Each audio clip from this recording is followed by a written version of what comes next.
Hey guys, what's going on? Paul here. Welcome back to another Cardano Catch-Up, where every Friday I look back at the main news items, events within the Cardano ecosystem that caught my eye this week. If you're new, make sure you subscribe, get value, please do share it out, give the video a like, comment questions or anything that I'm missing down below as well. Lots to cover this week, especially with the SEC coming out and charging Kraken last night and shutting down their staking. We'll look at that, and in terms of Cardano as well. Liqwid Finance vulnerability found this week. As far as we know, no user funds are lost. We'll cover that, as well as lots more that's going on with the next Cardano Hardfork happening next week. Timestamps will be below as usual. Let's jump into it.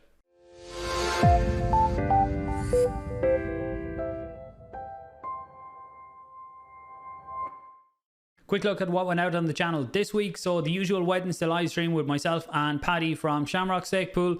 We had Rick McCracken on this week to talk everything Cardano, everything going on right now, and get his opinions on where we are at this point in time. So everything from DeFi, sidechains, CBDCs, a lot of stuff. I did put timestamps down below because it went over the 2 hours. We seem to be getting longer and longer. We'll try and pull them back to an hour or an hour and a half. Really do appreciate everyone that comes on and gets involved in the conversation as well, and hopefully people get value from them types of things. I was meant to put out a video on the channel this week, a tutorial for Liqwid Finance, but due to the vulnerability and no new assets being added yet, I'm holding off until that happens, and hopefully next week I'll be able to get that one out. I had Sebastian from DC Spark on twice this week, once to talk about Paima Studios and the Paima engine that they've built for on-chain gaming and what he sees as the future for blockchain gaming. So if you're interested in that, this is the one. Then another one, we talked about the latest for DC Spark, kind of sidechains, layer 1s, layer 2s, why you would choose one over the other. It's only 21 minutes, but I think we cover a lot in it, kind of, and his opinions on where Cardano is now versus where we're looking to go. One of the guys that I look to on the technical side to get his opinions on where we are as well, because he's been around the Cardano space for a long time now at this point. So then on to one of the biggest topics in crypto this morning. That is the SEC charging Kraken with selling unregistered securities and hitting them with a fine of $30 million, as well as shutting down their staking platform. So Kraken would be, to me anyway, one of the most trusted exchanges in the space, and they had a staking platform where when you held your assets on the exchange, you could then stake them, they would stake them for you. So that is the issue here. This isn't an issue. You will see there's things going around about staking is banned in the US and you can't stake your crypto if you're in the US. This here, the issue that the SEC are cracking down on here anyway, is a third-party service doing the staking for you, and maybe it's not native staking.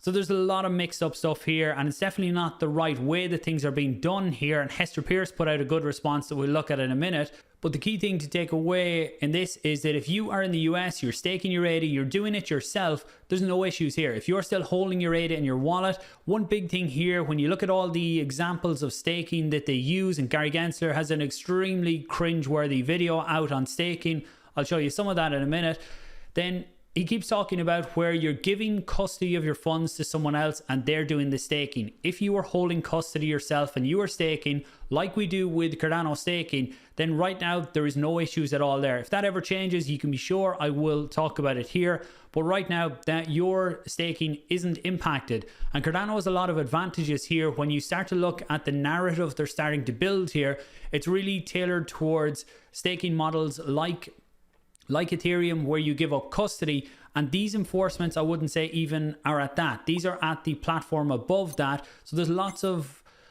platforms out there that offer staking. Well, they call it staking, but it's more like yield products or lending, borrowing and things like that. So if you look at the likes of Binance, and this is just as an example, I get the question a lot is, how can Binance offer such high staking rewards when currently the Cardano network, the average APY is around 3.6%.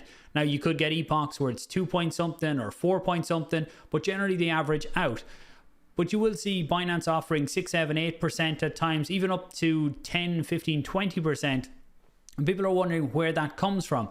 And I think this is where the SEC is really going to be hitting in on, is that you have to clarify that that's not direct native staking, the rewards you're getting there. That has to be classed more as a yield product where Binance are adding something on top, because you're not getting paid directly just for the ADA that you hold on the platform and you stake. If you look at the Cardano staking, if you look at the biggest entities in there, Binance is one of them, and Binance would hold a lot of ADA. So to me, they're staking the majority of the ADA they hold, but not everyone holding ADA on Binance is going to be staking it. So if you're holding ADA on Binance and you're not staking it, Binance could potentially be still staking that and earning the rewards, so they can keep some for themselves and then they can pay some extra. They can create these products, these staking products for others, and pay them extra rewards as well. This encourages more people to put funds on the exchange, potentially trade them, which is good for Binance as well. So I think that's really where these types of enforcements are going to be going. We did have the message from Brian Armstrong, CEO of Coinbase, on Wednesday saying he heard rumors the SEC were looking to get rid of crypto staking in the US for retail customers. Turned out to be Kraken was the one that it was for. This response here from Hester Pierce, I think, is very good. I will put links to all of this below. I might create a blog post because there's a lot of links today and I'll put them all into that one. But she says here about the platform that Kraken were offering, the customers earned returns and the company earned a fee. So you can see that's very different to you holding custody and you doing direct staking yourself. The commission argues that this staking program should have been registered with the SEC as a securities offering because you are giving custody to someone else who does the work and pays you a reward for that. So I would say there's definitely similarities to that in terms of Ethereum staking, where if you hold under 32 ETH, you can't do the staking yourself. You have to give it to a third party who will pool your funds together and they will do the staking for you, and then you earn the return on that. So there's definitely issues there, and unfortunately lots of people are using the Ethereum staking model as how staking works for cryptocurrency, and we'll talk about that with Gary Gensler in a minute. So it says here that the more fundamental question is whether the SEC registration would have been possible, whether they would have let Kraken register this, and whether the staking program as a whole would be registered, or whether the tokens staking program itself would be registered separately. So there are a lot of questions that's out there, and hopefully they do differentiate, that they don't just bundle all staking into one. Now Charles talked about, he put out a response video on this, staking and regulation. Well worth watching, I would say. It's only 19 minutes. You can put it on faster if you want. But one point that hit me on a lot of this is that if you look at a commodity, so you have gold or wheat or something like that, it's not a security on its own. But you could take that and you could put that into a product, and the product that it's put into could be a security. That doesn't mean the underlying asset is then a security as well. So you'll probably see a lot of headlines that any protocol that offers staking is going to be a security, but it's not. That doesn't mean, just because it offers staking doesn't mean that it's going to be a security, because there's very different models out there. If we go over to Gary Gensler's video here, very cringeworthy video with pictures of stake every time he mentions staking. But when he is describing staking, you can see what he says here is investors lock up their tokens in escrow and help validate the next block of data. Anyone who stakes with Cardano knows that the ADA that you're staking stays in your wallet. It's never locked. The reason that Cardano can do that is because they take a snapshot of the blockchain every epoch, and that's what counts for your staking. So that's very different to the models they're talking about here. But he does go on, if you can get past all the cringe, he talks about where the different types of products that are offered, and the entities that are offering these need to say where the yield or where the rewards are coming from, whether it is native staking or whether it's something else. And by the current laws, I would say yes, there probably is need for lots of the platforms that offer staking as a service to show where it's coming from and maybe register as well. But the laws need to be changed. It's like everything. Older regulation and laws doesn't take into account the advancements in technology and where we're going. So there's lots of work needs to be done there, and that's where we need people to come out who understand this and speak about it and highlight the differences between staking models. So just to close out this topic then, Paul from Coinbase, if you look at his profile, it just says Chief Legal Officer at Coinbase. Now, I don't mean to say that Coinbase staking or anything like that is right, but the premise of this is good. What is equally true, these products are basically yield products. True on-chain staking services like ours are fundamentally different. Now again, I don't mean to say that Coinbase is the right way to stake. The right way to stake is generally always in your own wallet, where you have full control and custody of your funds. But this is the type of thing that needs to be highlighted, is that not all staking protocols are the same, and not all platforms offering staking returns to customers are going to be the same as well. How they generate the rewards and the yields are going to be important. And he does say as well, there was rumors yesterday or the day before that Coinbase was going to have to wind down staking and face fines. Potentially this was cross wires, and they had this account had the right idea that someone was going to get called up, but it was Kraken. You can see Paul has said here totally false. So as someone coming from the Coinbase side, hopefully that's true for now, but it mightn't be the last time we see things like this. So moving on then to Liqwid Finance, and the Liqwid protocol has been temporarily paused via a multi-sig transaction while we fix a security issue.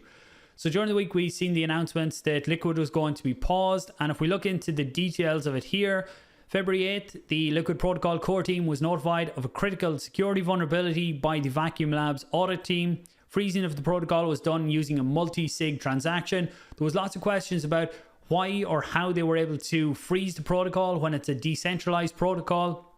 But they talk down here about how they have a multi-sig in place, that if something like this happens, we'll jump to that. Multi-sig is distributed among the core Liqwid developers, management, representatives from MLabs, Minswap, and the Liqwid community managers. And they need 4 out of 7 signatures in order to pass a transaction. So in this case, when you see that the vulnerability could have allowed a malicious user to drain funds from the market, it's a good thing it was there, that they could act on it quickly. But in the longer term, potentially I'd like to see this removed, or see exactly who the key holders are and who signs different transactions and stuff like that, and get a lot more transparency around that. But in this case, it worked out well, because at this time, there is no evidence that the vulnerability was used on the mainnet, so all user funds should be safe. We're still waiting for the protocols to come back up online. If you go down through their last few announcements, you can see that the latest one was, with the fix implemented on mainchain and our infrastructure back online, the protocol is ready to be resumed. As a final precaution, before this, we are waiting on auditors to fully approve the fix to the vulnerability. One other thing on the protocol here was they had a proposal in to add support for Djed. This was before the vulnerability was found, and this was a vote for the community to vote on adding Djed in. Let's see the results. So resounding yes to get Djed added. Like I said last week, with Liqwid right now, it doesn't make full sense for people getting in and using it, getting involved. But once there's more assets on it, it'll make a lot more sense. Next up, we have Djed and Shen, which has been live for about 2 weeks now. cexplorer have added a really good summary page here for anyone who wants to get the latest stats on it, and there's no geo restrictions or that. Anyone can come in and look at it.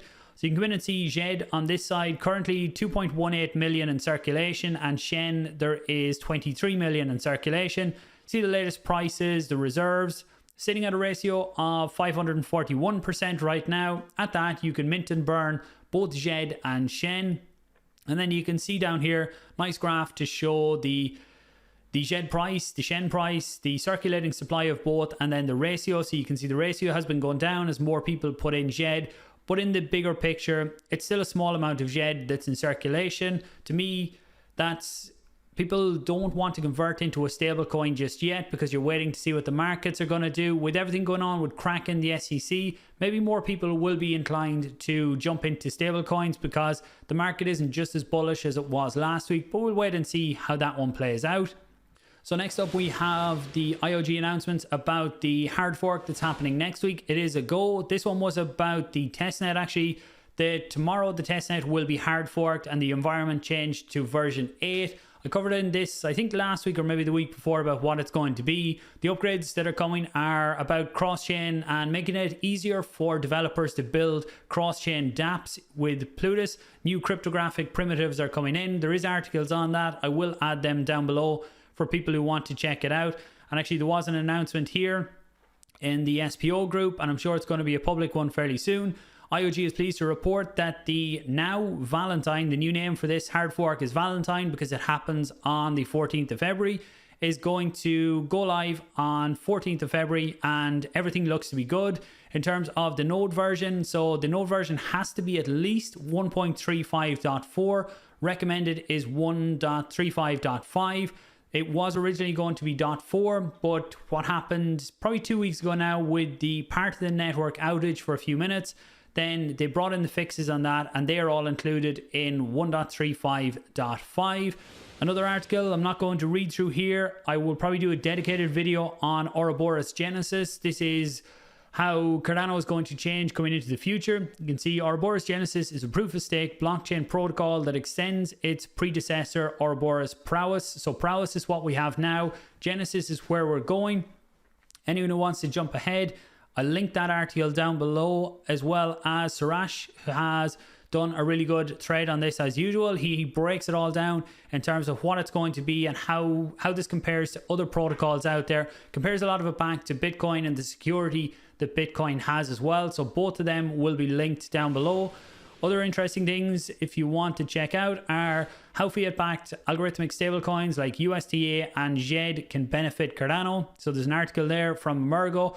To me, on a high level, if you look across other chains or ecosystems, generally the highest trading pair will always be against a stablecoin pair, because when the markets are moving, you want to be able to trade in and out of stablecoins and not always trade against volatile assets. Next up, we have World Mobile. The post that came out yesterday was just the 5 key takeaways from the recent Twitter Spaces. In the space, they talked about the public testnet would be going live in the next few days. It has now gone live, went live a few days ago. I have my node up and running on it, and all seems to be running smooth. Once we get more info on that and potential mainnet timelines, I'll make sure and bring them on here as well. Next up, some of the protocols with some announcements during the week. So Indigo protocol brought out a Dex aggregator. So this is for swapping your I assets. So you don't have to go to the individual exchanges anymore. You can do it all through the platform, and it connects to the Dexes for you. Really nice UI. I like it. Nice and clean here. And it's good to see progress. Again, they're one of the protocols that after launching, they are continuing to build, and they've got a lot. I see a lot more people turning towards them since Djed has gone live and different things happening within Cardano DeFi. More people starting to get interested in what's going on there. I'm looking to start putting together a DeFi series as well. So if you have any questions or things you'd like to see covered in that, let me know. Minswap, yesterday they had their highest one-day volume. Well, actually not yesterday, now. It was on Tuesday this week. They had their highest one-day volume since they launched with 13 million ADA. Congratulations, Minswap, one of the protocols that continually builds for Cardano and building in new improvements all the time. So another DEX that has been a lot quieter over the last few months is Sundaeswap. So it's good to see them bringing out some new updates. They brought out their on-chain governance protocol, so it is now live on mainnet. One of the first ones I'd like to see going in here is reactivating yield farming on top of Sundaeswap. Hasn't been there for the last few months. They initially done it for 6 months, and then it was stopped until governance was there. So if that is reactivated fairly soon, potentially there'll be some opportunities there, which I can cover as we get deeper into DeFi. And closing out then with another DEX building on Cardano, Axo have just put out clarification that they will not be offering staking on the Axo token. The way they see it is that when people stake ADA, it helps secure the network. But when projects just offer staking, then it's just fake scarcity if it's not actually doing something behind the scenes. So hopefully you got some value from this Cardano catch-up this week. Hope you have a great weekend. Requests for videos, do let me know down below, and I'll talk to you soon.